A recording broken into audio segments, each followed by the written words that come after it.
Hello, my name is Skippy Mesereau, coach, former elected official, and lifetime public servant. Welcome to Healing Our Politics, the show that shows you, the heart-centered public servant and political leader, how to heal our politics by starting with the human in the mirror. It is my job to sit down or stand up with the best experts in all areas of human development, thought leaders, coaches, therapists, authors, scientists, and more, to take the best of what they have learned and translate it specifically for the public service experience, providing you actionable, practical, tactical tools that you can test out today in your life and with your teams. I will also talk to leaders across the globe with a self-care practice, getting to know them at a deeply human and personal level so that you can learn from their challenges and journey. Warning, this is a post-partisan space. Yes, I have a bias. You have a bias. We all have a bias. Everybody gets a bias. And I will be stripping out all of the unconscious cues of bias from this space. No politics, partisanship, or policy here, because well-being belongs to all of us, and we will all be better served if every human in leadership, regardless of party, ideology, race, or geography, are happier, healthier, and more connected. This show is about resourcing you, the human doing leadership, and trusting you to make up your own damn mind about what to do with it and what's best for your community. So, as always, with love, here we go.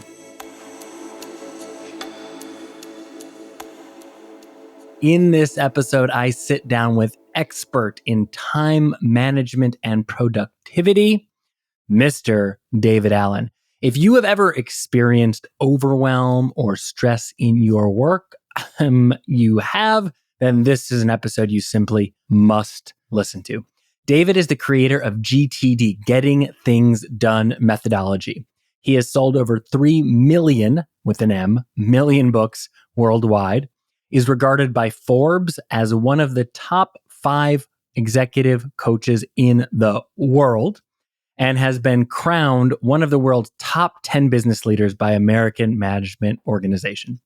GTD is taught in over 60 countries. It has inspired myriad spin-off products, apps, programs, and calls amongst its acolytes CEOs of billion-dollar companies and ultra achievers like Howard Stern, Will Smith, Robert Downey Jr., people you have definitely heard of and it's working for. And it's even helped elected officials like little old me using the GTD methodology. I took my days of experience of stress from over 320 per year to under 20. And if you think I didn't measure, you need to listen to the show more.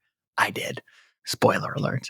Now it's time for you to get in on this magic. David is releasing a new book, GTD TEAM, T-E-A-M, May 21st, to help you as a leader use this structure to create a more aligned, harmonious, peaceful, collaborative, successful workplace for yourself and your team, and not a minute too soon.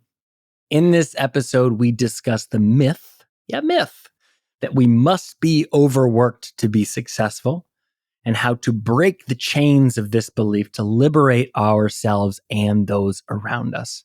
We break GTD down step by step, walking you through what implementation looks like.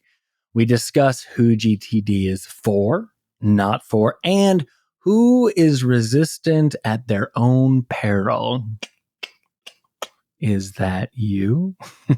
We get into the nitty-gritty, discussing systems to manage tasks, reminders, emails, and other incoming. We talk about tech adoption. When is more just too much? We talk about growing up in East Texas and Louisiana, his journey through and to Europe, and what he learned along the way. How obscure influences like martial arts have contributed to the creation of GTD. We also discuss David's hardwiring as, quote, Mr. Approval, end quote, something that you might relate to, and how good systems provide a rational basis for boundary setting and techniques for delivering compassionate no's that will be well received. You, like I, may have expected David to be a rule-following, anal-retentive man with a pocket protector, having developed a system like GTD. But ultimately, as David says, GTD is about creating space for creativity, freedom, and inner peace, creating what he calls a, quote, mind like water, end quote. And you will find his demeanor and presentation very much matches that laid back episode. You'll find this and so much more today on this episode. So, with deep admiration and excitement, I am honored to share with you this deep, specific, penetrating conversation with David Allen. Yay. David, it is truly an honor to have you on the Healing Our Politics podcast. We chatted a couple days ago in preparation, and I mentioned that you changed my life. And I wanted to start by putting a little bit more color to that. I've been involved in public service really since middle school in some way or another, but I found myself a handful of years ago shifting roles from a volunteer, an activist, an organizer into a role of elected official. And I was about 6 months into my first term in office, and I was completely overwhelmed. I had been doing a lot previously. I was running a company in my full-time job in the vacation rental space. I was chairing our planning and zoning commission here in Aspen. I was chairing our next gen commission. I was running a ballot initiative. I was not unfamiliar to doing a lot. But once I found myself in that new role, I had most of those responsibilities. And then all of a sudden, I had an extra 200 to 300 emails a day.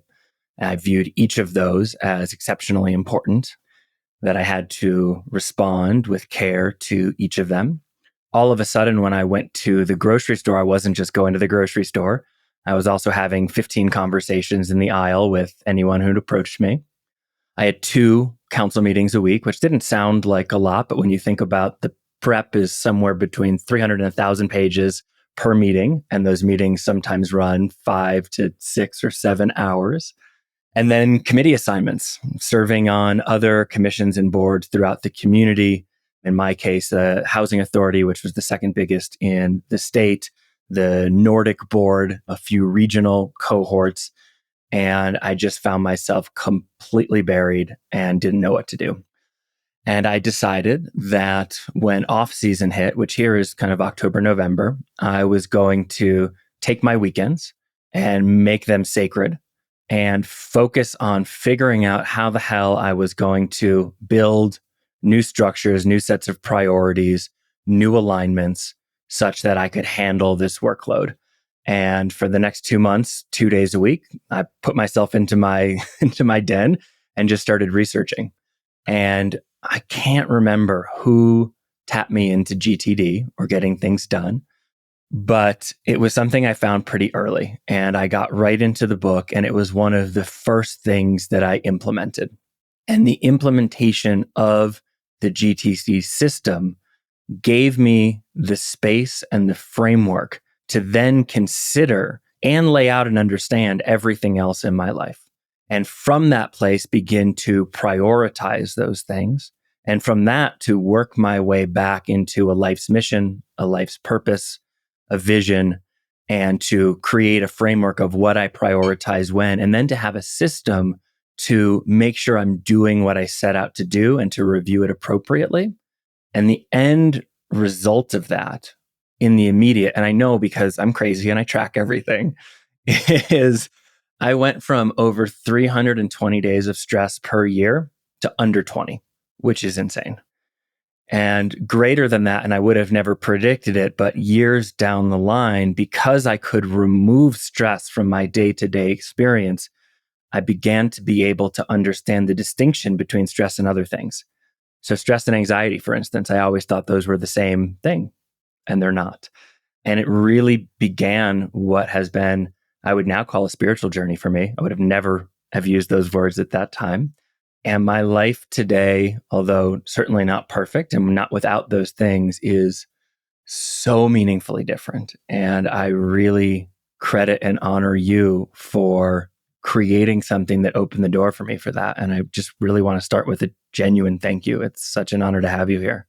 Well, you're quite welcome. That's a great testimonial. I just sort of recognize the game. I'm not a motivational speaker. I'm not, my game is not to get people to do it. My game is to give them what the doing looks like, and then they can choose to do it. So I never really know what sticks out there. And it's always nice to hear, lovely to hear something like your story where you actually did it. But I didn't do it, you did it. You have to engage with, as you know, you have to actually engage in this game before you can play it. You can understand it. Like you could read the book, Getting Things Done, and understand the logical concept. It makes sense. It's advanced common sense. But you don't really get it until you actually start to do it. Yeah. So nice to hear. Yay. Yeah. Yay. And I like that that's your exclamation. I think if you were like a SoundCloud rapper, that'd be your little noise. I'm so curious about how you did come to that, because while you're downplaying the creation of this thing, as someone who has now built a framework for myself sort of on top of GTD that I sort of think of as how to create spiritual compound interest. And I've had some interest in sharing it with others, but it's really, for me, nerve-wracking to think about sharing it with others. Is this put together in the right way? Is it going to work for others? Is this universalizable? Is this silly? It's not an insignificant thing to put something out into the world. And so I really am curious about that process. I know it was an iterative one, but what was the first element of what has become the GTD method that you started implementing in your own life? And when did you start teaching it to others? I have to go back a long ways because let's talk about my early days dropping out of graduate school. Again, I was in graduate school in Berkeley in 1968 and was studying American intellectual history, history of thought, history of culture, or whatever in America, which I loved. I loved the subject matter. But at some point, I don't know why I got struck by that. But instead of studying people who were enlightened, I decided I want my own. Hmm. So, that was heady time to be in California and in Berkeley, particularly in terms of personal growth and self exploration. So I Yeah. dropped out of graduate school and said, okay, now what? And then did a lot of exploration about spiritual things, meditative kinds of things, martial arts. I got a black belt in karate. That was all self exploration stuff. But again, they don't pay people to do that. So I had to pay the rent. So I looked around and said, okay, well, what kind of job can I do? I had no idea what I wanted to do when I grew up. I had no particular drive economically or entrepreneurially or any other way.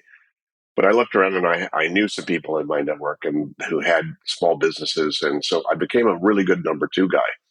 I went in and said, okay, can I help you do whatever you're doing? And, I just go in and look at what they were doing and say, okay, how much easier can we do this? Because I'm Mr. Lazy. Was that out of like you just needed to have a job and an income and that was the easy thing to do? Or was there something that attracted you Yeah, about that role? It was that. no, nothing attractive about the role. I just said, do they have a role for me? And are they willing to pay me? And so I'd go in and look around and see what they were doing. And I'd noticed there were some pretty inefficient things that they were doing. And again, as Mr. Lazy, I said, well, how much easier can we do this? How much earlier can we leave work today? Can I challenge that story a little bit? Sure. You mention being lazy, but in my mind's eye, just from kind of background knowledge and research, you have a very explorer orientation. You're actually doing quite a bit. I mean, growing up in Louisiana, but ending up in Switzerland, for instance, like that to me says someone who doesn't want to sit home on the couch, but is actually very curious about the world. Do you think that's true? Yeah, that's true. Quite true. Yeah. Yeah. I sort of had this combination of crazy visionary. Here's a cool thing to do. How do I make that happen? And how much easier Yeah. can I do that so it's not hard work? Hmm. And, it's one of those things called jump off the end of the pier and hope the water's not too deep or too shallow, you know, and hope you know how to swim. There have been many times in my life where I sort of jumped off the end of the pier for whatever reason, just the internal pull or push, or somehow the spiritual part of me just said, David, there's more for you to do. And so follow your instincts or your intuition here. I couldn't have told you that, back then for a lot of Of those course. decisions. In retrospect, I can now. It was just my intuitive sense that that was the thing to do. And that's what I wanted to do. So I had the kind of double edged sword of being a bit crazy and then a bit efficient. Hmm. So I love that. I mean, it's the DNA is so clearly in the model. And I'm curious what your parents or primary caregivers were like. And the reason I'm asking that is even today, when I'm working as a coach, very often, and this is something that I got the programming of too, is you have to work harder, harder, harder, harder. That if you're not working really hard, you're not doing anything. And my understanding is that comes from a sort of an industrial revolution mindset where a unit of time yielded a unit of output. And so the way that you scaled your impact, as maybe we'd say it today, was to do more. And, frankly, that's how many of our parents and grandparents ascended out of poverty and were able to send us to colleges to think about things like this, which is amazing. But you didn't seem to get that programming. How did you avoid that? What were your parents like, or what did they teach you about work, or did they? Well, my dad died when I was 9. Mm, And my mom didn't remarry until many, many years later after I was almost grown. mm, So I was pretty much raised by my mother. And mm. she was a wonderful mother, and had a wonderful childhood because she'd been a teacher. She had taken some risks. She'd grown up in somewhat rural Louisiana and had been one of the first graduate students to graduate from Louisiana Tech and went Oh, to wow. graduate school in Wisconsin. And when she Oh, was like 16 or 17 years old, wow. and this is in the early 1930s. And so she took some risk then, and then she came back and she thought she was going to work in medicine and work in research or whatever. And then she met my dad, fell in love, decided that they had a family, and then she had 2 kids, and so she became a mom. But then after my dad died, then she figured she had to support me and my brother. So Mm, she started out just being a kindergarten school teacher, mm, so that she could be home half a day while I was, very, very young. mm. And then at a certain point, she decided to get a better, bigger job. But back then, she said the only place that a woman could get a fair shake would be working for the government.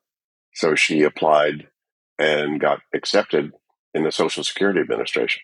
So she became a Social Security worker and then supervisor and kind of graduated in that area. So she raised me as a working social worker, really, in Hmm. terms of Social Security Administration. So I Wow. didn't really have any models about go blast, go work harder, harder, harder. And she was highly supportive of the things that I wanted to do because she'd been a school teacher and I had aunts and uncles that were teachers. I discovered making good grades was actually pretty easy. As long as you worked very hard the first 6 weeks, then the teacher thought you were smart, so you'd have to work hard the rest of the year. Okay, I'm gonna tell you something that I don't, that's just very relatable to me. So I don't know how I got that memo as well, but in college I was an athlete, so I'd go to school in summer, fall, and then take the winter off to be an athlete. And I would do exactly that. So I would find courses summer semester, which is shorter, where the syllabus prescribed all of the assignments up ahead. And so I would only sign up for those classes. I'd take the class on the first day. I'd lock myself in a room for like 2 weeks. I'd do all the assignments. I'd put them on the shelf, and then I would just do nothing the rest of the Yeah. Well, time. and that's pretty much how I was raised. I didn't have a lot of models or role models around me. I just had teachers. Didn't know many people who were either successful business wise or otherwise or entrepreneurial in that way. Yeah. So, I grew up, my first 6 years were in East Texas, in Palestine, Texas. Then at age 6, we moved to Shreveport. So I then spent the rest of my teens years up until I was 18 or 19 in Shreveport, taking a year off to be an exchange student to Hmm. Switzerland. So again, it was one of those things. Somebody in my high school was an exchange student from Germany, and I thought, well, that's a cool thing to do. So that was one of those, okay, let me just go see how cool Let me that go would do be. this. And what did that experience give you? What did you come back with that you didn't have going there? A lot of much more global awareness for sure. Mm. It was American Field Service, AFS, which is primarily a cultural exchange. It wasn't academic. So basically, they had to find a family that's willing to take an American kid for a year and support them, whatever. But you would then go to the schools that the kids and their family went to. You didn't have to apply to the school or whatever. You just went where they were. And it turned out that, the, my older Swiss brother, if you could call him that, Mm-hmm. was at the Realgymnasium Zürichberg, which is one of the top sort of prep schools for university in Europe. And so that's where I went. Although they gave classes in German, I couldn't speak German. I had no German experience. So I had to quickly learn as much as I could to try to grasp as much as I could. And even then, the issue, the class, they would speak in High German, Hochdeutsch, but as soon as the bell rang, they would speak Swiss German, Schweizerdeutsch. They're almost two different languages, especially if you don't know either one. Good luck with that decoder ring. And so it was like, oh, wow, this is crazy. But the cool thing about it was the school was about 2 blocks from the Kunsthaus in Zurich, where they had like a whole room of Monet water lilies. Wow. And it was about 3 blocks from Cafe Odeon, where Dadaism started, where Jung, spent a lot of time, and one of those great old European cafes where waiters had bow ties and Hmm. and people were reading magazines and newspapers. And so it was a great introduction to sort of old and rich European culture. So I came back. And also, again, growing up in Louisiana, as soon as, when I came back, I had a bunch of slides that I'd taken, pictures that I'd taken that made into slides. And I can't tell you how many people I put to sleep with all the slides of mountains that I had. It's like, wow, there's a mountain, snow cap. Wow, let me take that Look picture. at Let me that take that one. picture. Because that was such a new thing. Anyway, I mean, it's amazing. Also, if anyone's been to Switzerland, if you haven't, go look it up. Like, those mountains are worth the slideshow. It's remarkable. really, really. So Wow. that I came back with a lot of expanded awareness, and even though I thought maybe, I went over when I was 17, turned 18 while I was there. Anyway, when I came back to rah rah, sis boom ba, go get them, whatever. And that wasn't exactly my taste in terms of Yeah. culture. So that gave me an impetus to essentially see how soon I could get out of the South. And I was in a segregated high school. Yeah. This is 60, 63, 64, 65. Yeah. The difference between the school in Switzerland and the school you came from must have been jarring. Well, in a way, the school I came from was all boys. So they were segregated between boys and girls. Essentially, the European kids were, in a way, much more emotionally immature than the Americans were. The Americans were much more used to social interaction and whatever, and essentially being cool, whatever that meant back then. Mm. And in Europe, these kids were my age. They were throwing spitballs at each other in class. It's like, come on. So it was strange to see the sort of difference in cultural differences in kids, certainly at my age. Is it fair to say that the kids in Europe were more childlike? Did you view that as a positive or negative or both? The positive part of it was, well, they spent a lot of time with their families. So on vacations, they would go hiking in the mountains with their family. They would do all kinds of things with their family. So the family was really more the center of focus for Hmm. the kids, not their social environment. I see. Whereas you come back to Freeport, the social environment was the key thing. Interesting. Who's going to the dance? Where's the dance? Who's my girlfriend? Who are they doing? What are they doing? And there was a whole lot more of the social complexity or interactions than there was in Europe. Yeah, so the kids are growing up faster is kind of what I'm hearing. So what I hear in all of this is mom's really a trailblazer, right? To be a woman in college at all in the 30s, and then to provide for her children, like she provided that example of you can do things that other people haven't done and it's going to be okay. And I've also got your back. So you can go do these and you'll be okay. And I wonder about the other side of the brain, right? The more structured side of your brain. It's not uncommon when one loses a parent young, you have to grow up fast. And I wonder if that was kind of part of the forming of that other side of your brain, kind of taking care of the household or anything like that. I don't know. I guess it's Mm, a good question, Skippy, but I don't remember doing any of that. I just remember, mm, I wanted to be a good student. My brother had been a straight A student. He was one of the top in his class and so forth. And I sort of followed in his footsteps. And again, because I had so many teachers as parents and aunts and uncles, I said, okay, if I can do that. So I was a straight A student. So just making sure that I could do that and do that well. And so I liked making sure that I did my homework when I needed to do it. I didn't leave things on the ground or whatever. And my mom actually brought in a little carpenter who built me a little cabinet in my room so that I could have room to get my books and to study and whatever. So uh-huh. I've always had a sense of I like order and I don't like extraneous things lying around that get in the way. So I guess that's been true, sort of. This predisposition was there, and then the system maybe found it later in life. Interesting. That's very cool. I really appreciate that. Okay. So I don't want to bury the lead too much. I do want to hear about how you kind of go through and start to build the constituent parts of GTD and then when you put it together.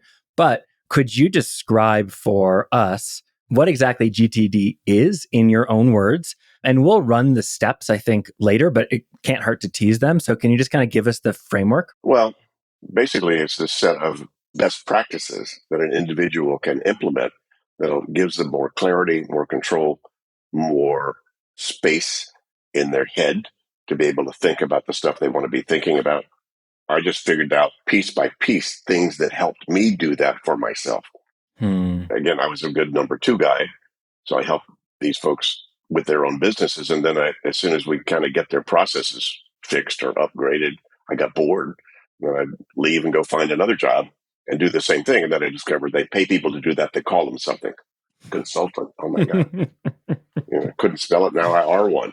Right. So 1982 hung out my shingle, Allen Associates. I said, well, let me see it. Let me see how long I can exist just doing project by project for people and different companies and different situations. And I haven't stopped. So I'm 79 this year. So that's 40 plus years. So I've kept doing that.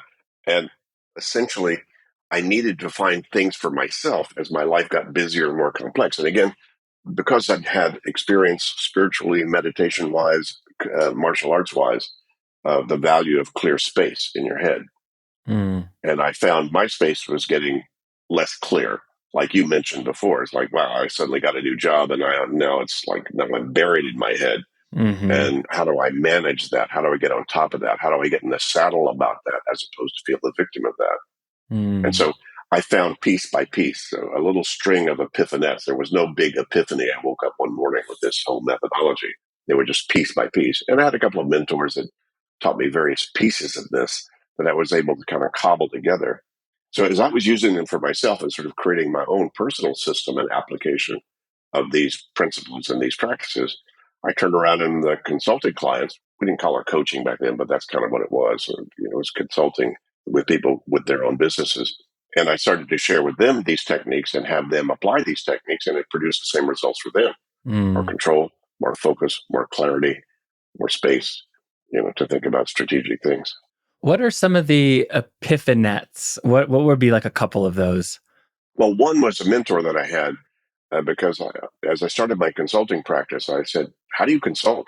I don't have any traditional formal education in business psychology or time management. So I said, okay, who's doing stuff out there that I can learn from? And I met a guy, and we became very good friends, still are, who had been a executive coach or consultant in organizational change for many years. And he'd come up with techniques about how to assist an organization in terms of making forward motion. And so one of the things he discovered out of frustration with him of trying to deal with the CEO or the head of a company who couldn't think past their nose because they had so much old business sort of clogging up their psychic space. Mm. One day he just said, okay, let's just get everything that's on your mind that's clogging up your head right now, write them all down. Mm. Everything, little, big, personal, professional. We'll do a data dump. Had these folks do that. And then he had to make next action decisions about each one of them. Okay, what do you need to do about that? What is it? So the capture and clarify steps that became a key part of the essential part of the getting things done methodology, I learned from Dean. So he shared that with me, and then he said, David, I think you probably do more with what I'm going to teach you than I ever will. He was interested in climbing rocks in Colorado more than being particularly entrepreneurial or otherwise. So he let me work with him to implement this process with 2 or 3 companies.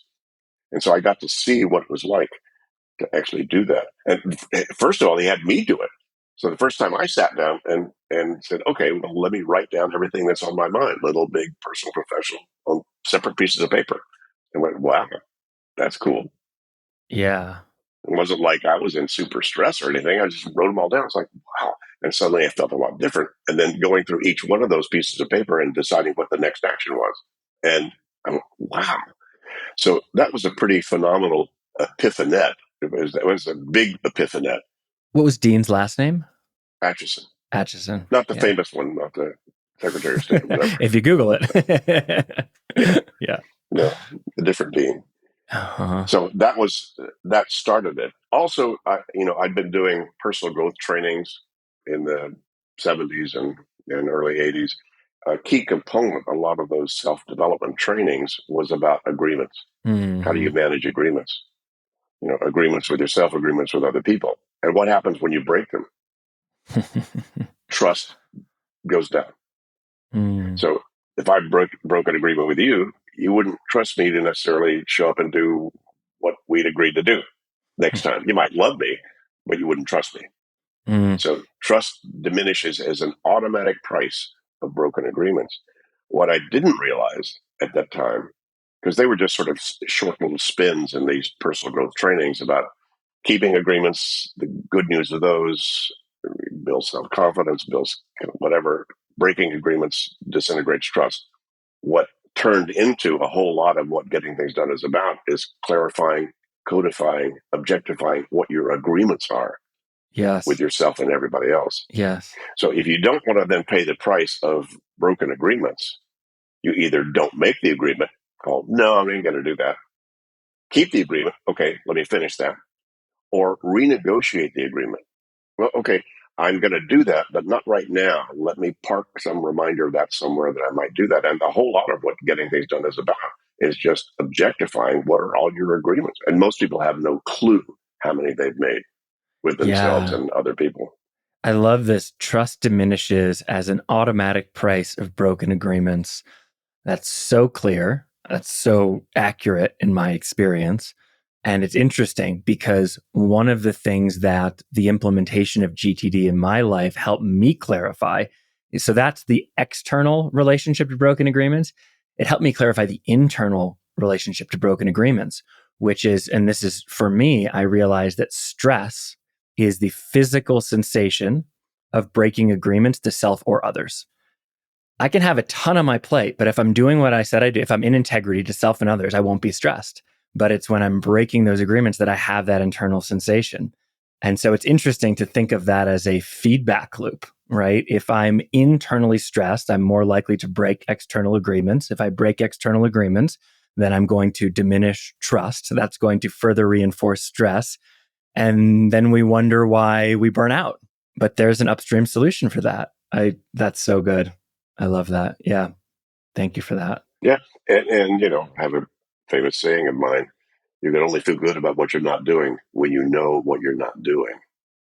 You can only feel good about what you're not doing when you know what you're not doing. Yeah. When it's a choice, right? When it's an empowered decision. Yeah. Well, come on, you're never going to be done till you're dead. Maybe not even then. Right. Yeah. So you always have to figure out, okay, which thing, as to your point, which thing shall I do? I mean, how many things are you and I not doing right now, Skippy? Correct. Yeah, correct. So in order to be present here with you in this conversation and not be distracted, I have to know what I'm not doing. And it's a big habit for people to change, to track those and to clarify what those are. Yes. But it's not hard. It's not hard. It's not rocket science unless you're a rocket scientist. Okay, I want to ask you one kind of big question. And then I want to get into the framework and kind of outlining and working the steps so that people understand what it is. But what I hear is 2 points in tension. You may disagree, and I'm hoping you do, and you have an explanation. You may not. But on one hand, you're talking about having these systems to know what we're doing, to know what we're not doing, to make determinate choice, putting a lot of intention and structure into one's life. On the other hand, I've heard you regularly say that control is the ultimate addiction, and our real job is to let go, and that GTD is to provide space. So for someone who sees those two perspectives as in contrast, can you help me understand why they're not, or are they? And that's okay. Well, ask any artist. They have to create limits to create an art. You need a canvas to make a painting. Yeah, you need canvas and you need tools, right? And you need some level of structure. I mean, freedom comes from appropriate structure. Come on. People say, I like to be free and do whatever. And so what do you think about the center line in the road when you're in the highway? I think it's such a bother. It's a limitation, right? It's a constraint. But if you didn't have that, oh my God, are they going to hit me? Am I going to hit them? God. So you only have the freedom to think about other things when you're driving because of the structure on the highway. The idealized version of freedom is a myth. It's a mirage. It's a story. If you were to actually experience complete freedom, what you would have in a result is chaos. And in chaos, there's no freedom. Well, come on, you were an athlete. Didn't you have to have some level of structure to feel then free when you got on the field or got on the bars or whatever you were doing as an athlete? Certainly, if I wasn't showing up to train, I would have performed very poorly and I would have had less fun doing it. And if you're a soccer player or a football player, if you didn't have lines on the field, if you didn't have a goal that's going to keep you focused. See, the two things in a soccer player's mind when they're on the field are the most important two things. Well, three things. First of all, where am I? What's going on right now? The second thing is where's the goal? And the third thing is what's the next play? So outcome and action, as well as current reality awareness, is the essence of stress-free productivity. Yes. And as a coach, when I'm hearing, if I have the story, I'm using I to make it personal, but it may be you listening as well, have a story of, I can't have all of these rules or constraints. They will constrain my freedom, my creativity, etc. That's actually the ego telling you a story, playing a trick on you so that you have an excuse not to take personal responsibility. Yeah. And if you think externalizing your commitments and keeping some structure about it is a bad thing or an overwhelming or a too much to do, throw away your calendar. Don't be intellectually dishonest. Why does anybody listening or watching this even have a calendar? Do it in your head. Right. Go all in and try it. Yeah. One of the reasons you got overwhelmed, Skippy, is because you were trying to use your head as your office. And your head is a crappy office. Your brain did not evolve to remember, remind, prioritize, and manage relationships between more than 4 things. That's it. That's cognitive science now, by the way. Don't shoot the messenger. I came up with that experientially years ago, but now they know. Isn't it nice when the science catches up to your work? That's a yay. Yeah, for sure. You bet. Okay, so you're precisely right. And I want to walk people through the steps of how this works. Just basic. They'll get the book and do it themselves if they want to do it. But I will affirm what you said, which is, even if I was in a moment of break prior to this work and I was out on a hike when I'm supposed to be enjoying myself and in nature, what was actually happening is I was rehearsing a speech. I was thinking about what I didn't say to this other person. I was wondering if I had gotten that stuff for groceries for the house. I wondered if I had turned in like there was 70 open loops going on that were impinging on my hike. Now, with a trusted system in place, all of that chatter is gone for the most part. The RAM in my computer is fully available for processing the hike or whatever I'm doing. It's not running background programs. It's also available for new creative ideas you never had before. Absolutely true. When one of those thoughts does come up, it's such an aberration that it's become a warning light on the dash of my car of something that I need to do to improve myself. So 100% right. Okay. GTD framework. Take us through the steps, and I may interject, I may not, with just like what this could look like in a experience like mine of, say, a new elected official? If you wanted to get control of any situation, and on top of it, the 5 steps are, I'll say them real quick and then I'll unpack each one. You need to capture what has your attention. You need to clarify the specific nature of it. You then need to organize anything that you need to be reminded of or do something about that you can't do in the moment. You then need to build some sort of reflection review process of the inventory. So then step 5, engage, put your attention to your activity in an appropriate trusted place based upon all of that. So it's capture, clarify, organize, reflect, engage. So capture just means what has your attention? My first epiphany was writing down everything that was on my mind, little, big, personal, professional, whatever. By the way, for most mid to senior level professionals, and by the way, I have spent literally thousands of hours with some of the best and brightest people on the planet walking them through this process. Can we give a little shout out to some of those shinier names? I know you're not a big braggadocious guy. Can I give you the floor to just share some of the people you've worked with? Probably one of the more famous one who's been quite public. A lot of them I can't say because it's just confidential stuff. Howard Stern is one of my biggest champions. It changed his life, changed his company. I didn't coach him personally, but one of my coaches did. And she's now his COO. He hired her. Wow. There have been big champions who've got names. Will Smith, Robert Downey Jr., they give my book to their friends. And there are someday, quite a number. Rick Berg, by the way. I don't know if you know Rick. He was a congressman. He's one of the congressmen that we actually coached and worked with. So we haven't worked with a lot of politicians. We've worked with a lot of support staff. Yes. In that world. James Fallows, reporter, writer for The Atlantic, big champion. Charles Dewey, who wrote The Power of Habit, huge champion. And what's fascinating, Skippy, and to all of you listening to this, is the people most attracted to what I'm talking about are the people who need it the least. They're already the most successful, aspirational, positively focused people who already know the value of system. They already know that they can produce value if they had more space. So it's the lack of room that these people are after. Somebody who's just unconscious about what they're doing in life, they're not going to be attracted to this. Right. Well, and all the people you mentioned are extremely creative and extremely productive. So I see that nexus. That's cool. Thank you for sharing that. Okay. So we capture all the things and then we clarify. As I sat down with people to capture the typical amount of time it takes for somebody truly to empty their head of everything they have their attention.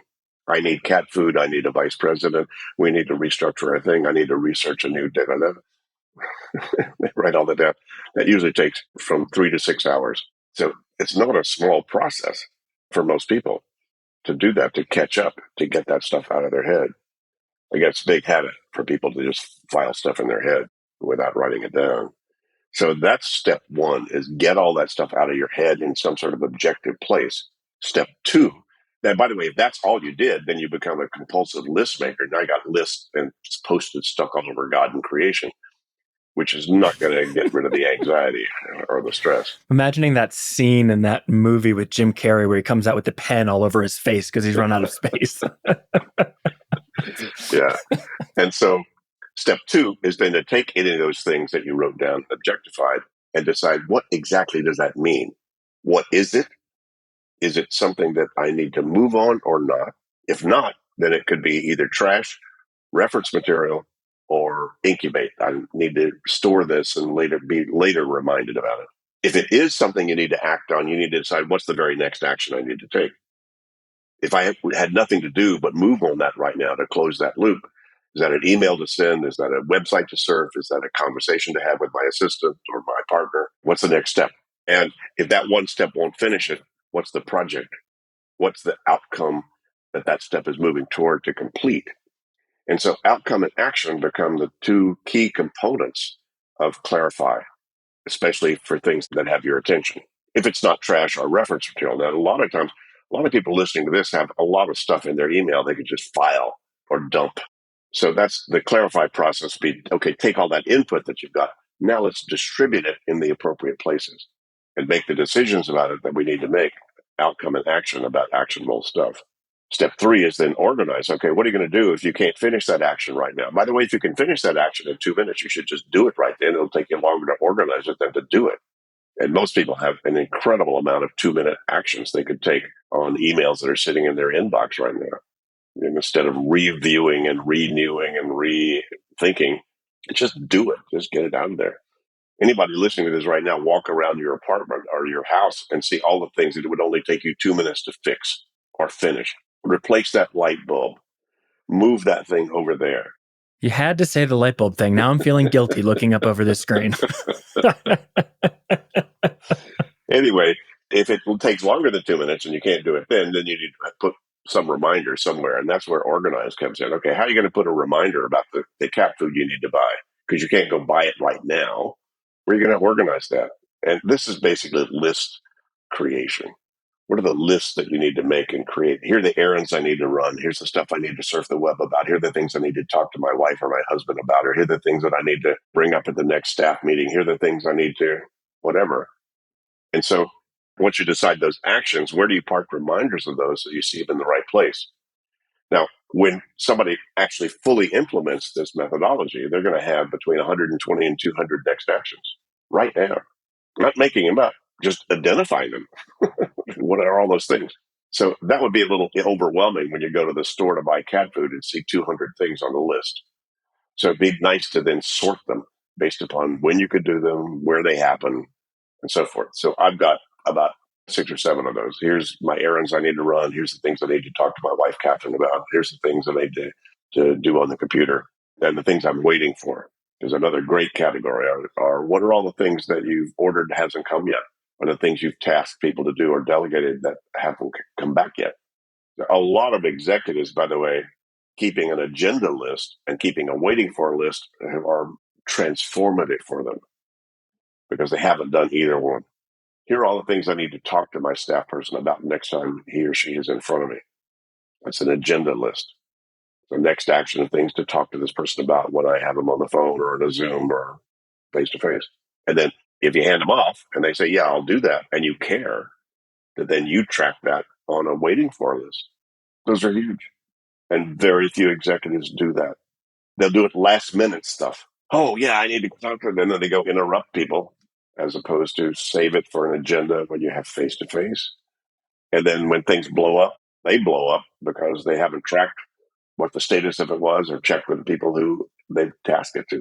And the organize is different person to person. People will use different tools, different processes. I know a lot of high-tech people that are back to paper now because especially if they're sort of ADD or ADHD prone, computer just takes too many clicks to get all that in and out.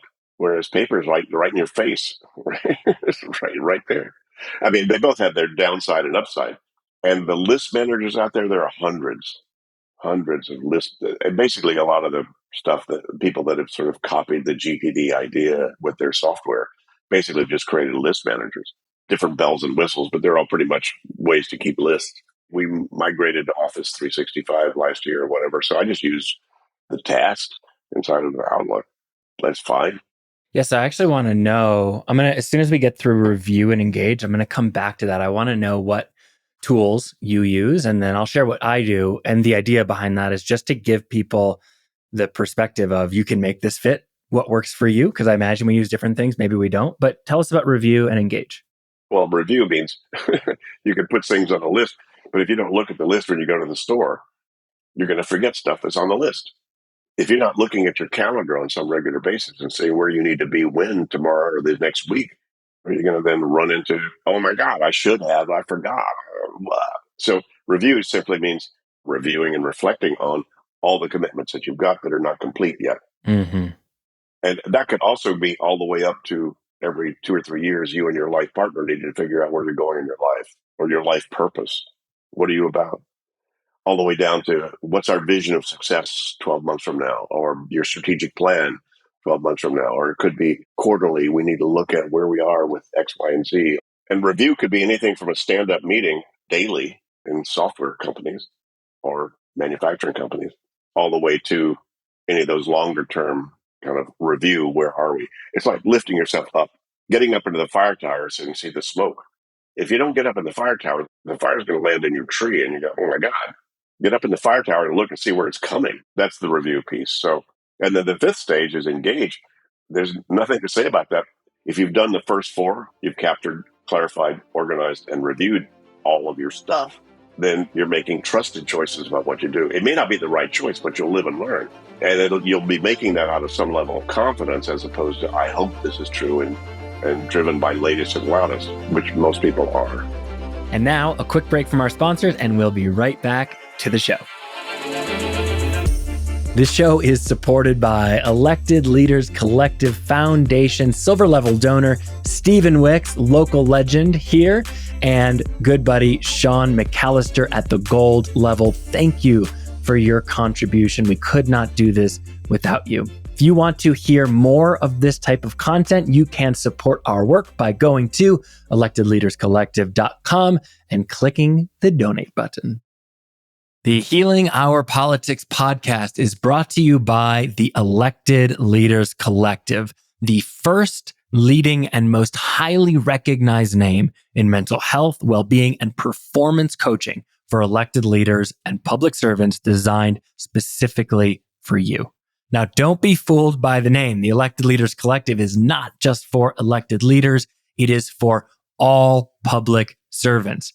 Staffers, volunteers, government, nonprofit, whole organizations, this is for you. If you are filled with passion for improving your community and world, but are tired, as I am, of the anger, stress, and vitriol, if you find yourself banging your head against that same wall, struggling with the incoming criticism and threats, arguing with colleagues who are supposed to be on your team, and questioning if it's even worth it anymore, then the Elected Leaders Collective programming is specifically for you.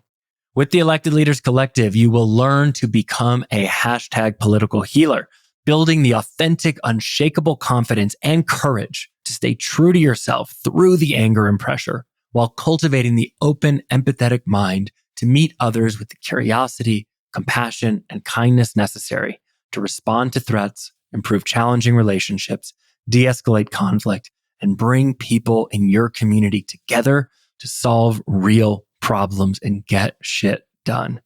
You'll reduce stress, anxiety, and overwhelm and become a more effective leader while having time for your family, yourself, your health, and your wealth, sleeping well at night, and showing others they can too. Now that's leadership. Healing Our Politics listeners receive 10% off all Elected Leaders Collective services using the code #PoliticalHealer. Use it today and become one of the brave political leaders healing our politics.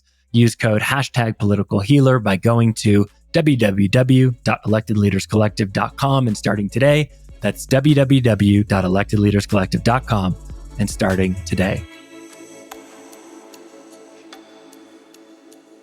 Okay, love it. So capture, clarify, organize, review, and engage. I'm going to just give like a very brief thumbnail for each one of how this might have worked for me as a council member, maybe making it a little bit more relatable to the audience. And then I want to come back and talk about the flexibility within the system, because I think that's actually important and might defuse some fears people have about the over rigidity of a structure. So capture literally looked like went down on my dining room table and wrote down every possible thing I could think of to do. And that would include, I need to read my packet for my next council meeting. It would include, I need to buy flowers for Valentine's Day for my girlfriend. It would include, I want to get out on a run today. It would include, I need to do laundry. So everything personal, professional, and otherwise. And as a means of making sure I'm not missing anything, at least for the first go around, I was taking out all of my documents, all of my files, all of my emails and reviewing them, because I'm not going to actively remember everything. So I'm bringing everything into my consciousness. Then I'm putting it down on paper so it's comprehensive. Clarify. Then I'm basically making sure that I know what to do with those things. And correct me if I'm wrong here, David, but I have a couple options, right? I can take action on them, I can throw them away, or I can delegate them. And so some of these things are things that I want to do. Some of these things might be, I need actually my city attorney to do this. My action becomes sending them an email, making an ask, but then I'm delegating and taking it off my plate. Something else I may have determined wasn't that important. I don't actually need to replace the ceramic bowl on my countertop. That's not important right now. I'm going to get that off, right? So I'm going through and clarifying what all these things are, and then I'm organizing them. So I'm putting them into buckets if there are more than one action. So I might have a project that is city council. I might have a project that is Skyrun vacation rentals. I might have a project that is relationship with my life partner. I might have a project that is physical fitness and health. Skippy, I'll stop you right there. Okay. You're actually up to a higher horizon than projects. What you just mentioned are areas of interest that you just need to maintain at a certain level of standard. But you may have a project about each one of those or something to do about each one of those. And that's a good thing. That's a good exercise to do is say, okay, what are all the areas of focus and responsibility? Health, family, relationships, this business, that business, whatever. But you don't finish those. You just need to look at those and go, how am I doing about those? And then there are probably some things to do, either actions to take and probably projects that you need to do about any of those. So to make it specific, then, if we were looking into the council bucket, council never ends. I mean, we hope, but I may have a affordable housing strategic plan that is a 2-year project, but will get completed. That would be an example of a project. Is that correct? It would. 2 years is kind of a long range for a project, but I'd say within the next 12 months, what do you need to do? Now, within the 12 months, what needs to occur so that that's going to happen? And 2 years is okay, as long as that's on a project list that you look at weekly. Say, how am I doing? 2 years, you could look it out and say, long range, therefore I don't need to do anything. Wrong answer. Got it. Okay. So the project are the finite engagements underneath an interest area that would be completed within a year. And so then you would be bucketing those out and placing the various things that you've put out in the capture step under those projects. Well, if there is a project, if you can't finish whatever your attention is with one action, you might have captured the action. But if that one action won't complete whatever this thing is, then you have a project. So you got a project called Celebrate Valentine's Day, right? That's a project. Next action, order flowers or buy flowers or whatever. And by the way, that is one of the most missing horizons for almost anybody we work with is projects. They don't get it. They think, well, here's the next thing I need to do. Here's the next thing I need to do. Here's the big thing that I'm doing. But they haven't defined, wait a minute, what's the end game right now of that next step? You get to kind of mark that off, or that thing finished is going to move me toward whatever my vision is or whatever the bigger game is. Yeah. So the benefit is both organization of tasks, but it's also alignment of tasks towards purpose.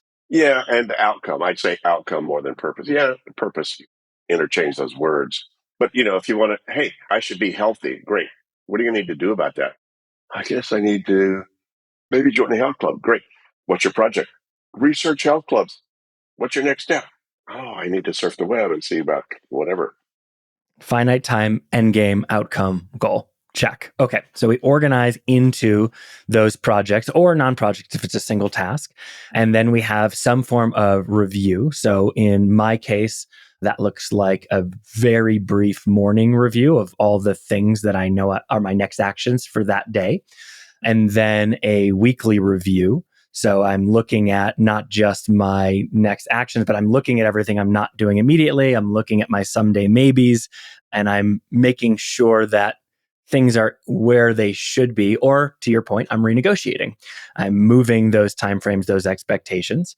That happens on a weekly basis. That takes me probably 20 to 30 minutes, something like that. I'm also looking at my calendar front and back a week. I'm doing a few other things during that review that are not necessarily, I don't think, GTD spec, but they fall into that framework. And then for myself, and I know this is different for everyone, I have a quarterly and an annual review. So the quarterly review takes a couple hours.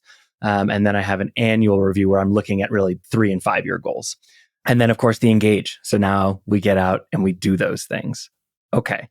We've got the framework. It can sound, at least it has sounded to me at times, to be rigid. But what I think I really like about it, or one of the characteristics I really like about it is it's not. It actually allows you to make those things work for you. And so I thought as an example of that, we could kind of trade tools that we use for different things, you and I. You started this process decades before me. So there's new tech out there. Like you said, some people are going back. So I thought it might be fun to just kind of share some different ways this could work. So what are some of the tools that you use in your steps and how do you use them? Well, capture. When I'm at my desk, no better tool. Capture, for the most part, for me, is low tech. It's faster, it's easier. There's no clicks you have to do. There's nothing you have to do to get in it. I do have a capture tool on my iPhone, but I barely use it because it's just easier to write on these things because capture is not organized. Yes. Capture just says, here's an idea I need to decide later on. So I did take whatever I've written in the low tech side, throw them into my physical in tray when I get back to my workspace, and then I'll deal with those in terms of clarifying and organizing if there's anything to do about them. So that's basically my capture system. That's great. So my capture system depends on where I am, like yours. There's a mobile and a non-mobile version, effectively. The non-mobile is just to use an Excel paper leather-backed journal. That's where I take notes for meetings or Zooms, or I journal. It's what I have in front of me because I don't want to have a digital device of distraction when I should be focused on a person. And I don't necessarily treat all of that as capture. I might just be taking extemporaneous notes, but anything that needs to be captured for a future action, I circle on the page. And so that is my primary form of capture. At the end of the day, in my daily review, I go back through that journal, and that's when I convert it into electronic in one of two ways. So I capture every page into Evernote with a photo, which then allows me to tag that in a simple way. And it becomes automatically text searchable. So anything that I wrote in that meeting, if I want to find it later, I can just search in there and it will pull up. So it gives me the benefit of something written with the benefit of searchability and the electronic.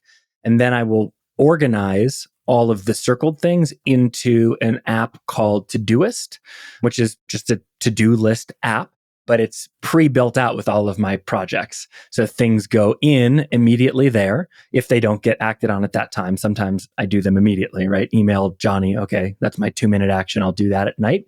But they go directly into the Todoist under the correct project with a timestamp and then with a flag that is either must do, should do, or could do. Must do is like has to be done that day.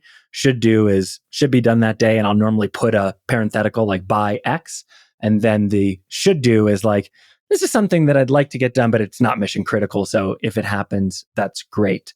Sometimes if I'm out, say I'm on a run and something pops into my head, it will go straight to Todoist because I'm just carrying the digital device on me. But most of the time it goes to paper. What do you use, if anything, for your organize and review steps? Well, organized, as I mentioned before, I just use Task in Microsoft. And for someone, I'm raising my hand, who doesn't use that, what is that? Is that just a to-do app or what does that mean? It's just a list. It's just like Todoist or anything else. It's just a list manager where you can create a list and you can then categorize them, which I do in my Outlook tasks. I have computer stuff to do, errands to run, agendas to go over with people, whatever. So it's very easy. Most of those to-do list apps have some way to contextualize the things you put on the list. Yeah. So that's what I do. It's very simple. By the way, I was an early user of the Palm Pilot before you were born, probably. No, I remember the Palm Pilots. Get out of here. There was no better list manager on the earth. And even now, they had such a simple little PC app you could put on your computer that would then sync to your device. And it was so easy. And you could use the script thing that was brilliant that they came up with. Unfortunately, it kind of died. There are things that are still not as easy as that these days because a lot of them are a lot more work than they should be to try to figure them out. Overcomplicated. Even Evernote. It took me 6 months when I installed Evernote to even figure out the how to organize it and in what way and where do I put stuff. I finally, with Microsoft OneNote, I finally dumped all of my Evernote into OneNote Mm, because I can share that with my wife and with our small team, and they have access to things I give them access to in there. I just ordered dog treats. I went to OneNote and did a search for my dog treats, and I'd already put in there the link and then go to their store and order the dog treats. that's awesome. I was one of the first Lotus Notes users years ago in terms of Lotus Notes, and then it became IBM Notes, and it became somebody else. And there's been nothing really that good that's really showed up that you could manage that way. OneNote's coming close, and Microsoft's getting better. I mean, there are a lot of GTDers inside of Microsoft, so I think it's helping to improve a lot of the coordination of what they're doing. Unfortunately, a lot of what something like Microsoft is and Outlook and 365 are doing, they've bought so many components into this to try to make sense out of the different components and how do you coordinate them is still a work in progress for sure. What's your review process like personally? How do you do that? I just sit down and look at my calendar, last 2 weeks, look at the next 2 or 3 months, and then go to my lists. I go to my action list and see what I've done that I haven't had time to mark off as complete. Then I go to my project list and look at, okay, which one of those does not have an active project right now because I marked it off and I still need to come up with something. And that's pretty much it. I used to have to do, again, 79 this year. My life is a lot simpler than it used to be when I was 60. Maybe 79 is the new 60. I don't know. Certainly can be. However they say that, I don't know. But now my life is not so complex. But there were times when I had to do almost like a weekly review almost every day because things were happening so fast at so many different levels.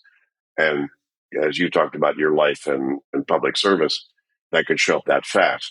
So it might be that you need to do some level of review on a daily or bi-daily, weekly frequency, simply because things are happening so fast. You got a whole lot of new stuff that has to be integrated. You have to then make sure you're not missing something that just showed up. Mm-hmm. See, most everybody listening to this or watching this probably has had things show up in the last 7 days that they need to do something about. They haven't figured out yet exactly what they need to do. They just need to know they need to do something about it. So when are they going to decide that? And that's the review process that needs to be set up. So they do that. Whether you do that with coffee at Starbucks in the morning, or I had had a good friend did his weekly review on Sunday nights because his daughter was in the choir. They would go to choir practice on Sunday nights, and he'd sit in the back pew and do his weekly review. Who knows? Sorry to Who out knows? that to the daughter. So when you're sitting down with a client and you're working them through their process, how do you guide them to figuring out what review structure is right for them? Because it strikes me that there's probably more diversity in approach to review than most of the other steps. I have two answers to that. They need to get all that stuff together, and then they'll tell themselves, how often should I look at this? On the other hand, sit down and do a review about anything you've got, whatever. Reviewing and reflecting is one of the biggest lacks out there in terms of management and executive thinking. It's time to sit back and go pull up the rear guard. Where are you? What's happened? What's new? What do I need to now integrate and recalibrate in terms of my focus and my priorities? And that better happen weekly in the world that you're talking to, I would imagine. Yeah. If not more. Yeah.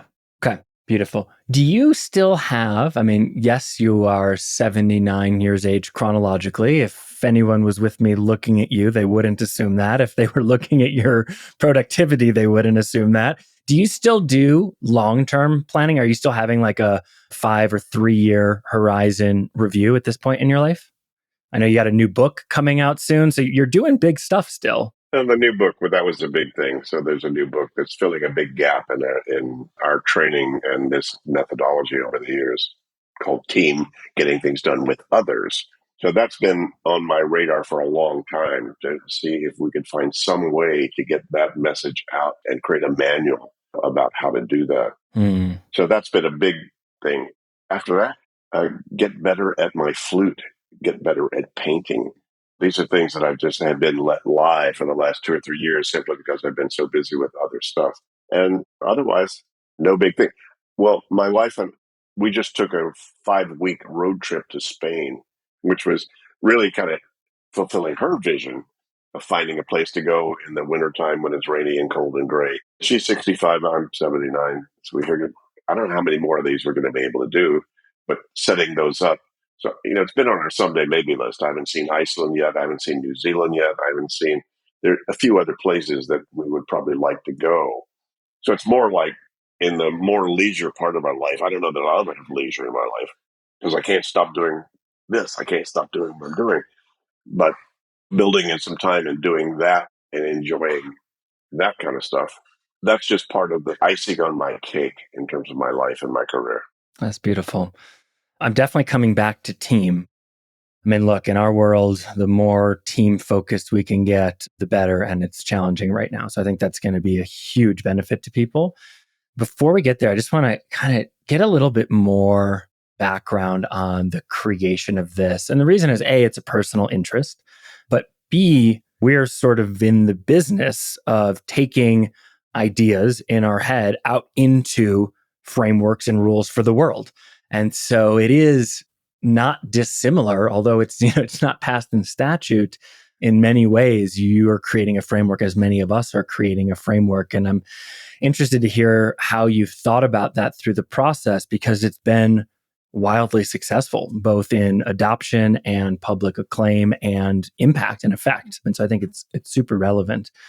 I wonder if there are other models or frameworks that you have been inspired by or drawn on or incorporated through this process. One that came up just because of the political world angle is sort of the famous Eisenhower model, right? The urgent and the important and the 4 boxes, and which one of those you do, which you delegate, which you trash. There's some basic similarities there. So maybe with that as a starting point, are there any other models that you've thought of, been inspired by, incorporated, or really love and admire, but they're just separate and different? Not really. I mean, they're all quite useful. Everything from, especially, we have a whole chapter in the new book called about the new work. Everything from Deming's work back in Japan, and Kanban and Scrum and Agile and Six Sigma and all that are models that are highly useful. They're all about external workflow, and they're usually useful in a manufacturing or a software environment where you've got somewhat rigorous steps that need to be managed and no waste in that step process. A friend of mine who runs an institute in California about lean said, David, GTD is lean for the brain. How do you make sure you have no waste in your thinking? Why have a thought twice unless you like the thought? So there are models out there like that. In the Eisenhower, we get that. We even mentioned that in the book, and Harvey balls and other kinds of things people have used to set priorities. But we're just sitting in front of the TV at night to relax. Which quadrant does that sit in? Right? It doesn't. Which quadrant does it sit in to research whether you want to give karate lessons to your little girl? Where does that sit? Right. So there's a whole lot of life that does not fit into those kind of categories, into those things. They're a useful way to think about it. Called, okay, what thing is worth me doing now? And so those give some models about how to think about some things in that way, but they don't include all the stuff in life that you have to deal with. Yeah, it's interesting you say lean for the brain, because one of the analogies I've used with people, I hope this lands for you because I've been using it, but I'm a big fan of Marie Kondo's work, The Art of Tidying Up. I do that once every 6 months at my home. She has kids now, and so she's losing her lease. Well, good luck. Yeah.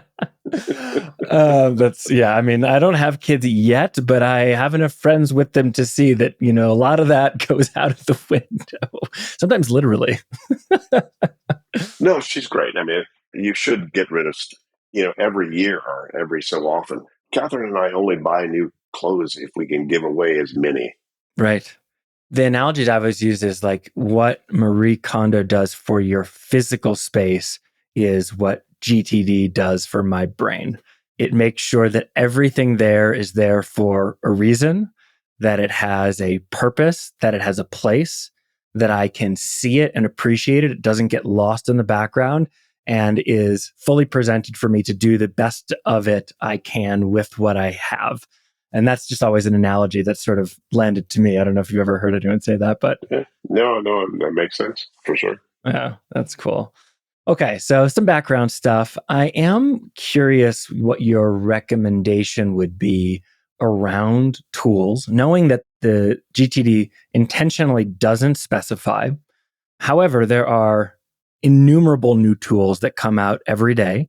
Some of them may purport to add benefit, some may not, but it can be overwhelming. It's like you go to the grocery store and now there's 4,500 cereals and you're like, oh, I just want some grape nuts. Like it's enough.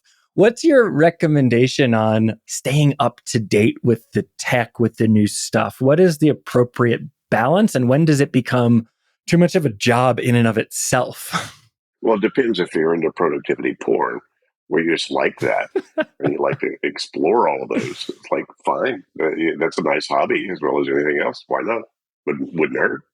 But otherwise, forget it. Relax. Mm. Decide what you need by implementing the GTD process, and then say, okay, probably the best thing to do is use whatever tools you currently have to do that.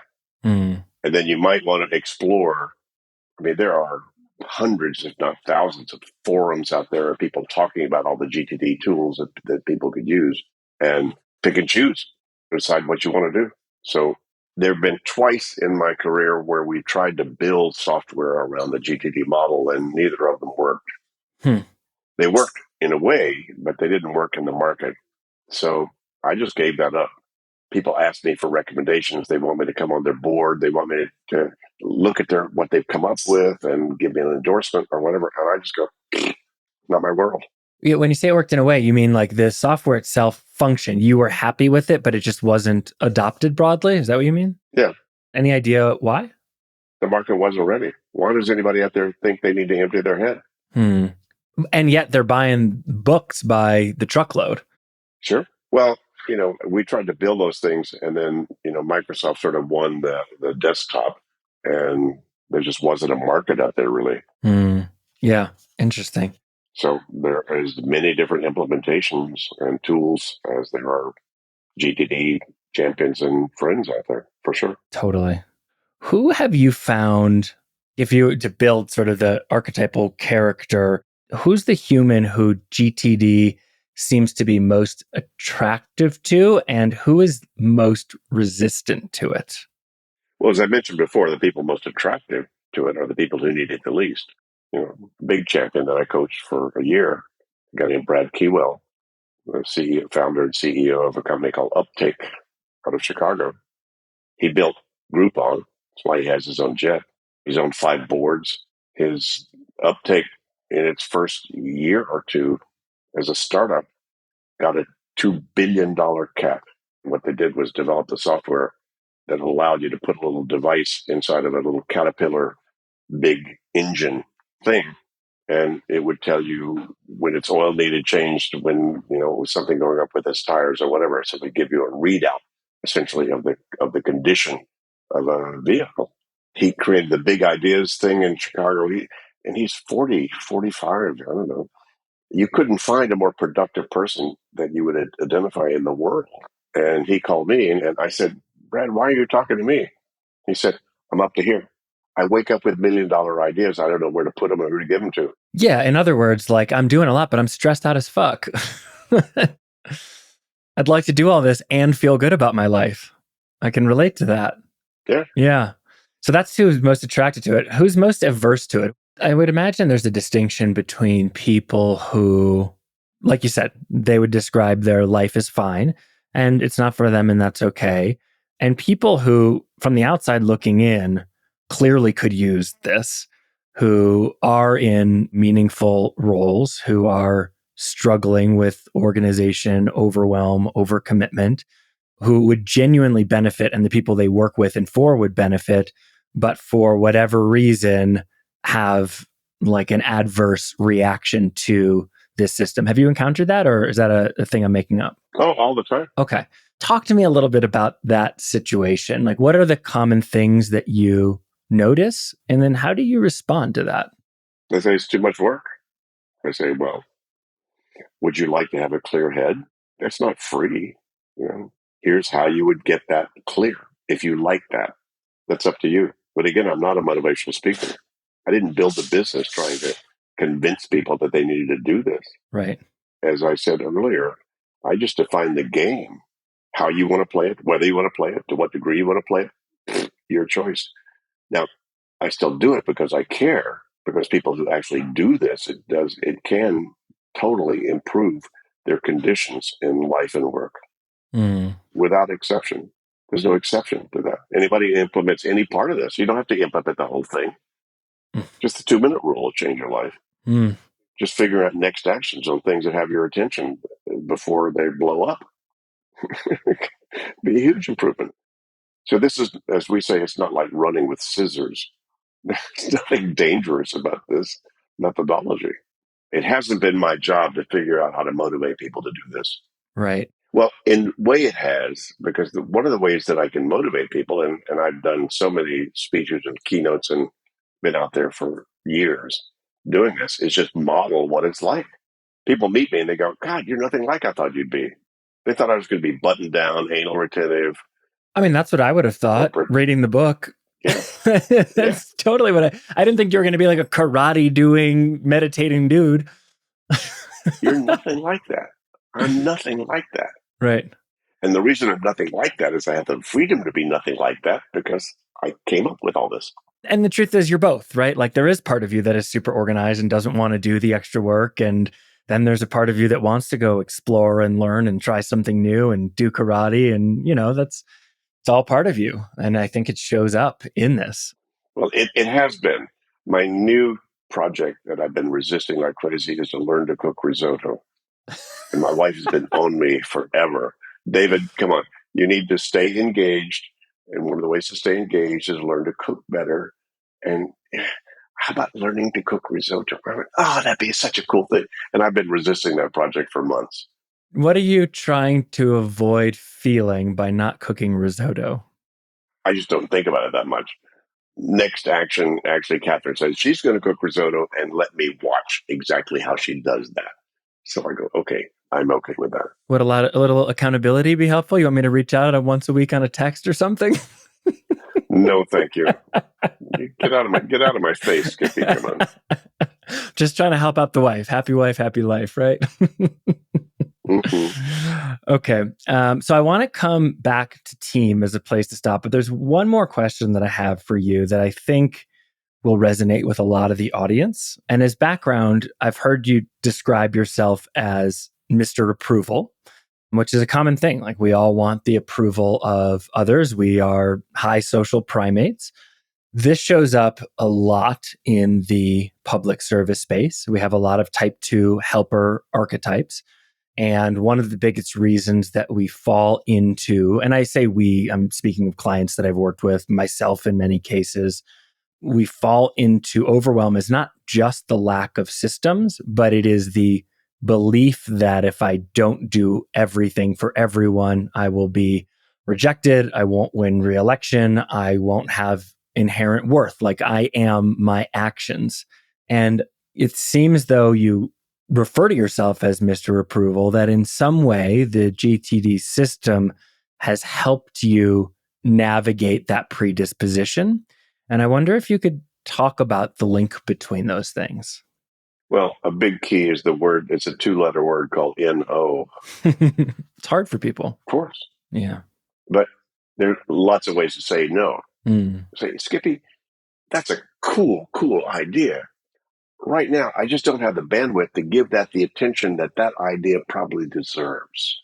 Let me give you some suggestions, some other people who might do better at this and quicker than I could.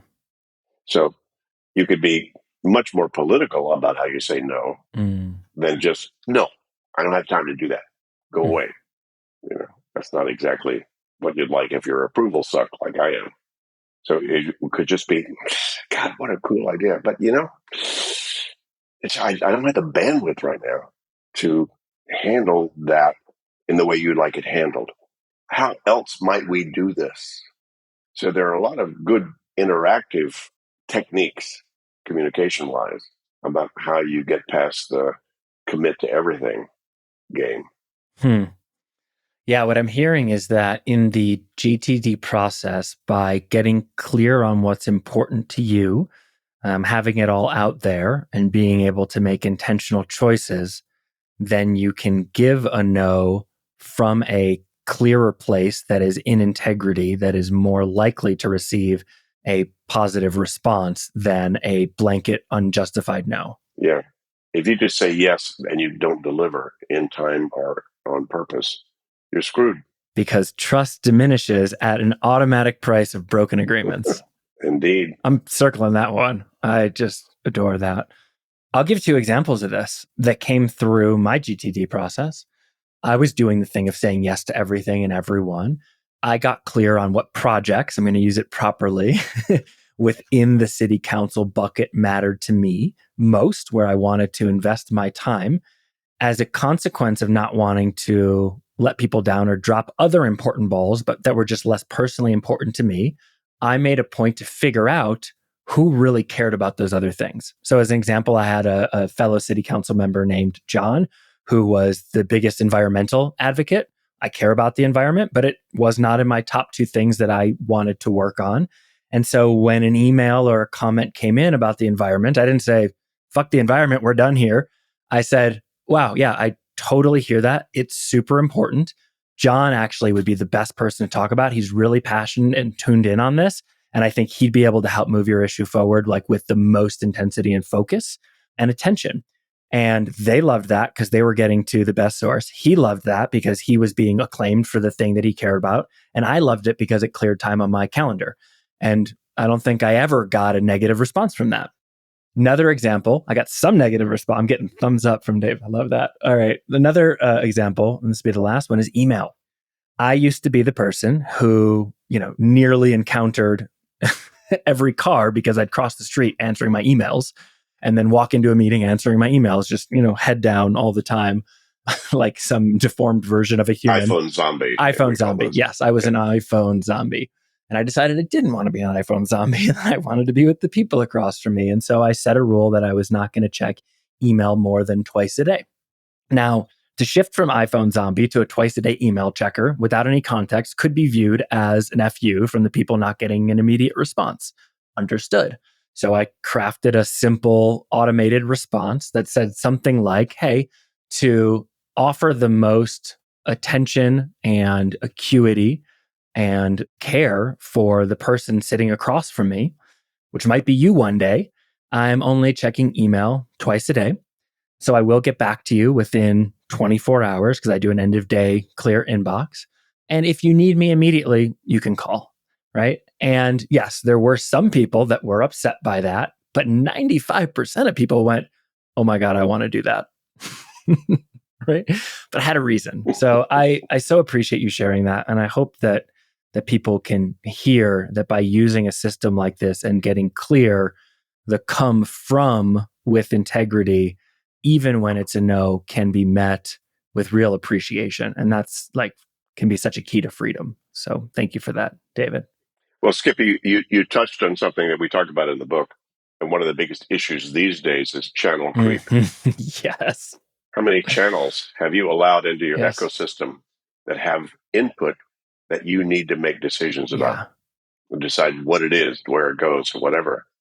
Technology hasn't changed much except speed and volume. And so all Teams and Asana and Slack and all those things have done just add more in baskets to you.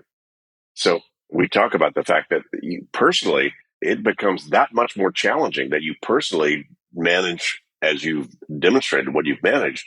What do I do with that input? How do I manage that?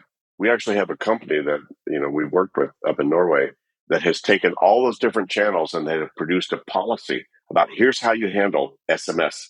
You use SMS for this reason. You use our internal communication system for this reason. You use telephone for this reason, use face to face for this reason.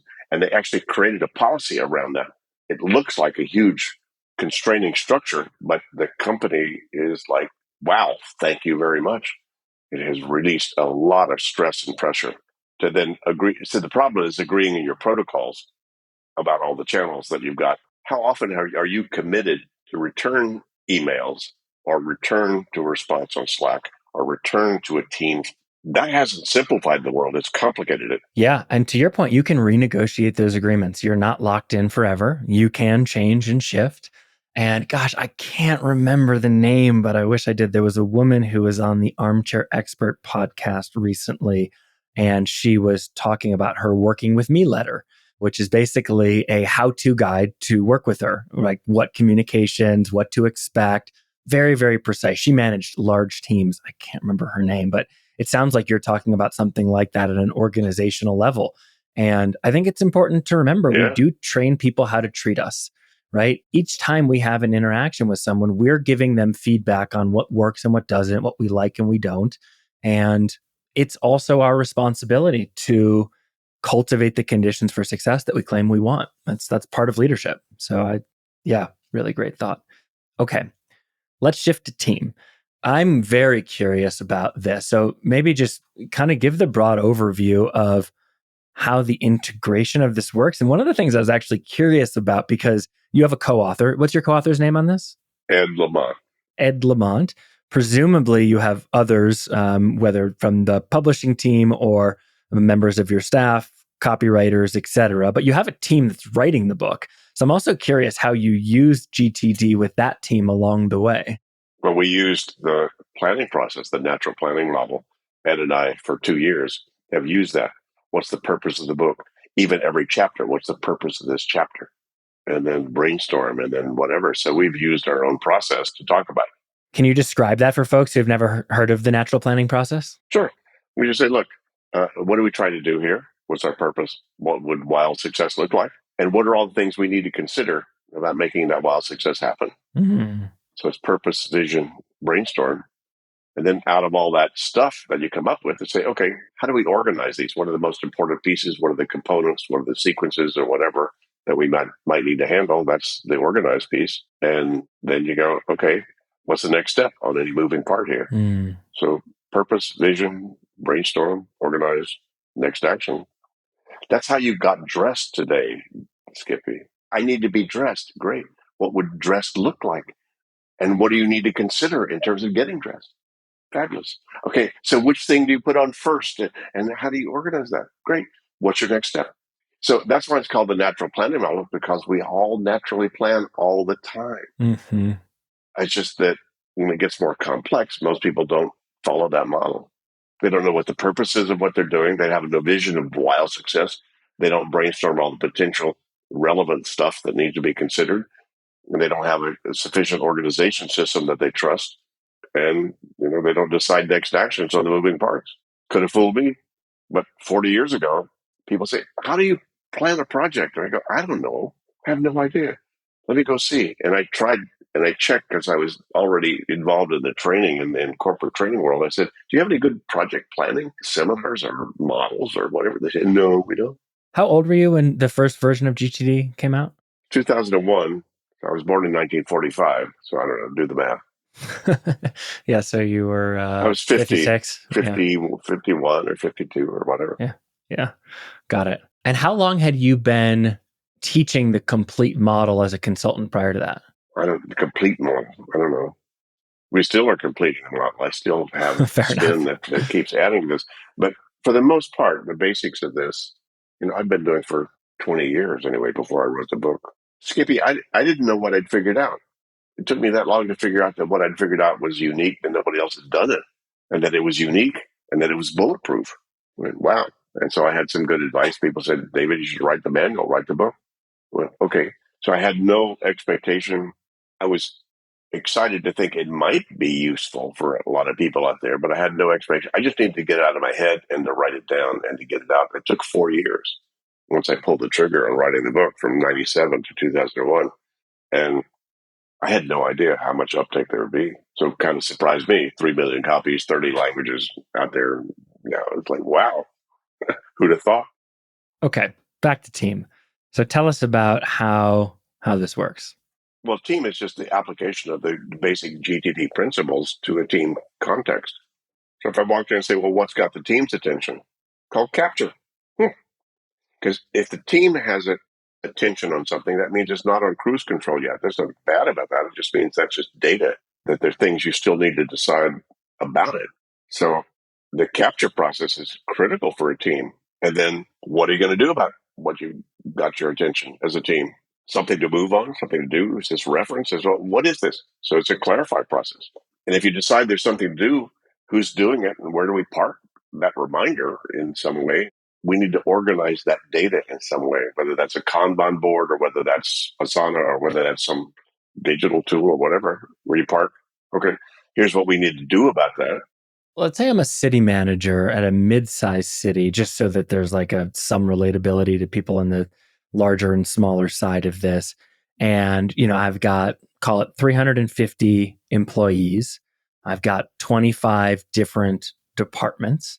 If I want to go implement this system, how many people are involved in the capture? Is it just me and my immediate staff? Is it all 25 direct reports? Is it everyone down to the street sweeper operator? Who's involved in that and who's not? No, it would be if I were coaching, it would be the senior team. So department heads, basically. And they may have attention on things that people downstream for them have either brought up for them or that they're aware of. And then they would need to bring that to the table if that was something that team needed to address or might need to address. Okay. So no, it shouldn't. You shouldn't probably have a meeting with any more. 20 people is even more than you need. Probably 6 to 12 is best. How would you determine which 6 to 12 that you chose? You might have a lot of people that are heads of things that need to be part of some sort of a larger group context, but it's not going to be highly functional. If you have anything more than 20 would be absolutely a max to have in a room. To say what's got our attention. But actually, you could grab attention. You could have a group of 1,000 people and say, what's got all of your attentions, and somebody capture them on a big whiteboard somewhere. Nothing wrong with that, because all you're doing is capturing stuff. But then the next step is who needs to then decide what to do about whatever it is that showed up out there. You may have a community meeting where you're saying, okay, what has all of your attention, about, as you can imagine, how many different issues that they have community-wise, and then somebody capture all that. But then somebody's got to do something with those. The capture process could be as big as it needs to be. Where do you need to get input in terms of what's not on cruise control out there? Ideal scene would be that your directs have been doing some version of that themselves. It's just, okay, in my community or in my purview or in my whatever, here are all the things that have our attention. And then you're going through the steps in the same way? So with that senior team, you're doing the clarification organization, or how does that then filter down? Well, it doesn't. You just do that. Because if you do that, the clarification says what's actionable, what are we going to do something about? What does this mean? Is this just trash? Is this a bad idea? Is this something we put on a parking lot? And if it's something we need to do something about, who's doing it? And what does doing look like? This is done when what's true. Now, in a team meeting, you don't necessarily need to go to next actions, because if you can trust that whoever is taking accountability for whatever this thing is, then they'll make those decisions themselves about how to move this thing forward and move the needle on it. Mm-hmm. But you better decide who's got it and whether you need some sort of a time frame about when this needs to be done by, if that's true. Right. So just as an example, we're putting everything out. There are going to be some things that come out that are administrative functions, which means that the body itself can go ahead and take those through and into the engage step. There will be other things that there will be a legal requirement to have sign off by the elected body. And so at that point, the next action steps become around the creation, scheduling of a presentation to go back to them, and you'd give them a champion so that you'd know who was doing those things. But those steps would just be that. In other instances, there might be a statute requirement that you need public engagement, right, before you can take action on any things. And so then your next actions would be around who owns that, what are the things that have to be done to get out into those places, whether it's, book a room at the library or build a proposal or get out an advertisement. And you'd be kind of putting those off into their individual places for execution. Is that more or less correct? Correct. But you don't need to decide necessarily what those actions are unless that person you don't trust to know what those actions are. Got it. Yeah. So you can just give them the sort of project and then let them go from there. But then that's critical that you can move to step 4. how often do we need and who needs to look at the status of what's going on about that? What have you seen be most successful in organizations from the perspective of review and shared information, which is to say, do the direct reports have eyes on other direct reports? Does only the C-suite or the manager in this case have eyes on everything? Do you want someone to have eyes on everything, or do you want them to just have like what has worked and what has not worked? Have you seen? Beats me. Got it. No, the criteria is, what do you need to do to get this off your mind? What do you need to do to assume that this is on cruise control? If it's not, what do you need to do about that? It's such a good reframe, right? Because the tendency is to fall into making sure everything, this, that, and the other. But actually, the goal of the program is to create that space in the mind. What do you need to do to be able to go to sleep at night and not have to go, oh, wonder about what should we do? Have they? That's not lean in the brain. And what are the experiential or life outcomes of teams that you've directly observed who have been successful in implementing this? What do you see happen at the individual level and at the team level? Release of stress. Big issue these days is burnout. One of the things we talk about in the book is a German company. Germany does not take burnout lightly because they have to pay people who take off because of burnout. And the relief of pressure when people come into our seminars that we were doing, they'd come in initially with 2,000 emails in their email. And then a year or two later, they come in with only 25 or 100. So we didn't have to teach them anything. We just had to model what this is like when you actually deal with these basic principles. And quality of life, quality of surveys about employee engagement and satisfaction, way up. Yeah. I think we could all use some of that. So that feels like a very, very timely and I hope well received message. This has been super fun. And it's been really beautiful for me to get to know you a bit, to meet the man behind the work that has meant so much to me. And I love your both jovial and matter of fact spirit. I see both of those. Really, I really enjoy that. Let me turn the table a little bit. Come on, Skippy. In our initial conversation, how'd you get the name Skippy? Is it because you skipped to school or you skipped school? Interesting. I'm so glad you asked this. This is a story that I really didn't tell for a very long time. But yeah, it's interesting. So my grandfather on my mother's side nicknamed everyone in the family. I got my nickname before birth. So Skippy was assigned to me prior to birth. I wish he was still with us. He's not, but we think it came from like a 1950s comic book of some kind. Little dude getting in trouble a lot, kind of tracks. So when I was born, my given name was Matthew. My Hebrew name is Matityahu. But all of my blankets, my pillows, my welcome to this world cards all said Skippy already.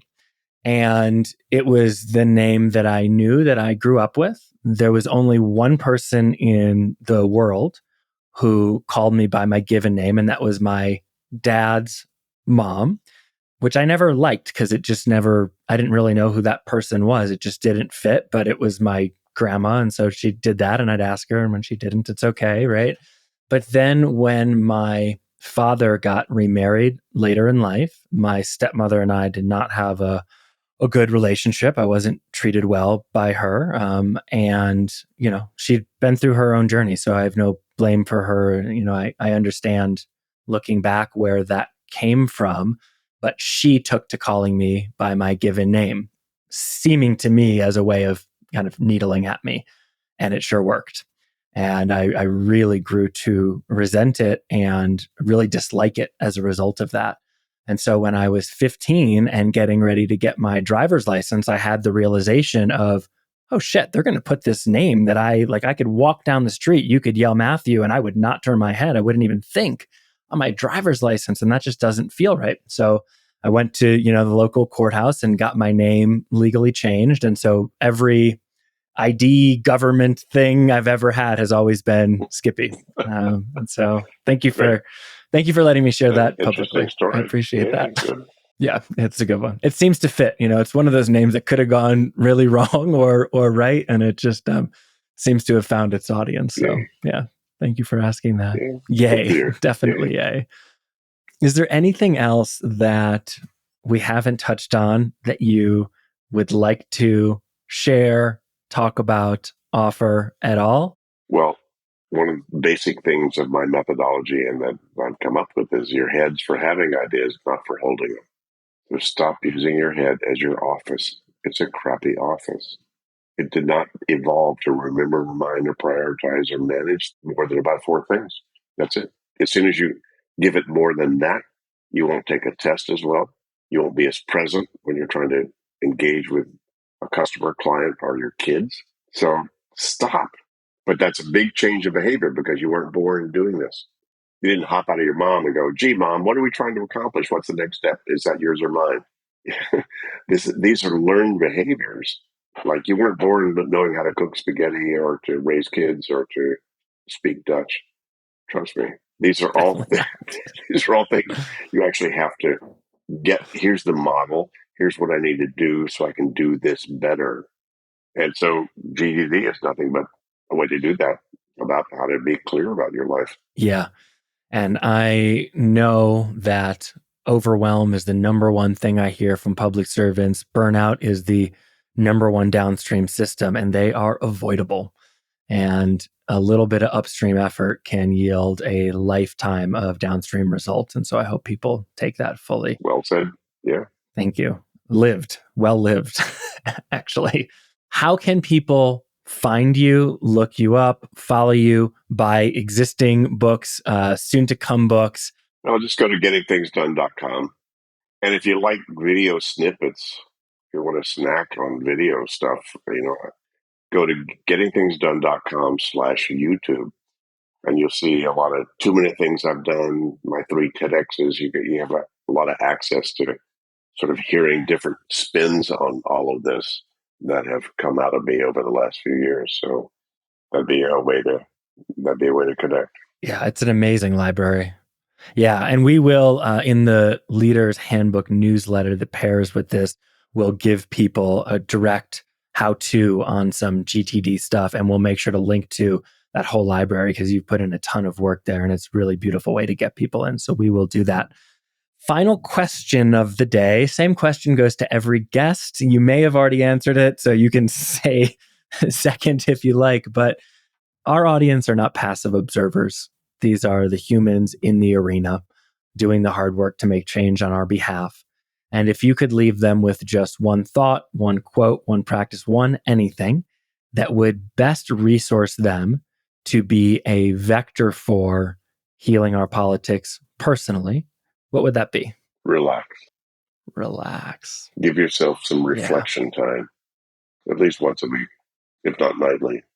Put the kids to bed, put the dogs to bed, put your life partner to bed, and sit back and not have to think about anything and see what shows up.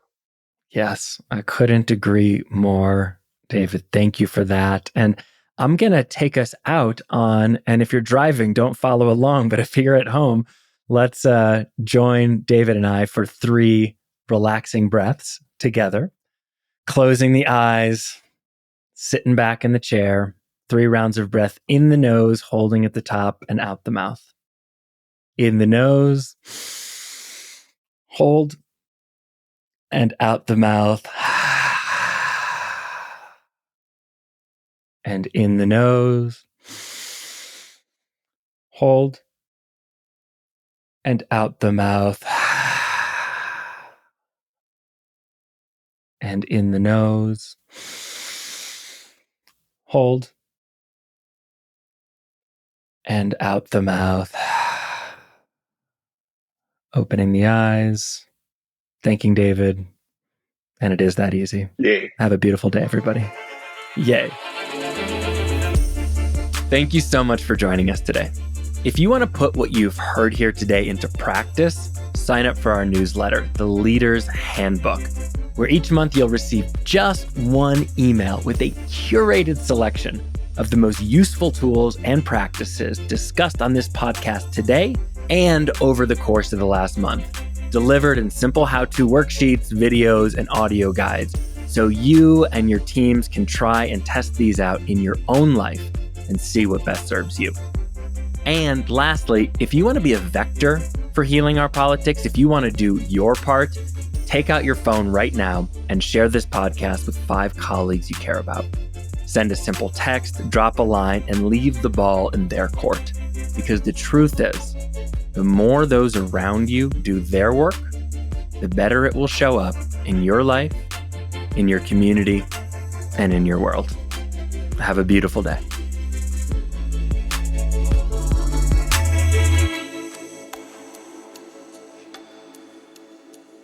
The Healing Our Politics podcast is brought to you by the Elected Leaders Collective, the first leading and most highly recognized name in mental health, well-being, and performance coaching for elected leaders and public servants, designed specifically for you. Now, don't be fooled by the name. The Elected Leaders Collective is not just for elected leaders. It is for all public servants. Staffers, volunteers, government, nonprofit, whole organizations, this is for you. If you are filled with passion for improving your community and world, but are tired, as I am, of the anger, stress, and vitriol, if you find yourself banging your head against that same wall, struggling with the incoming criticism and threats, arguing with colleagues who are supposed to be on your team, and questioning if it's even worth it anymore, then the Elected Leaders Collective programming is specifically for you.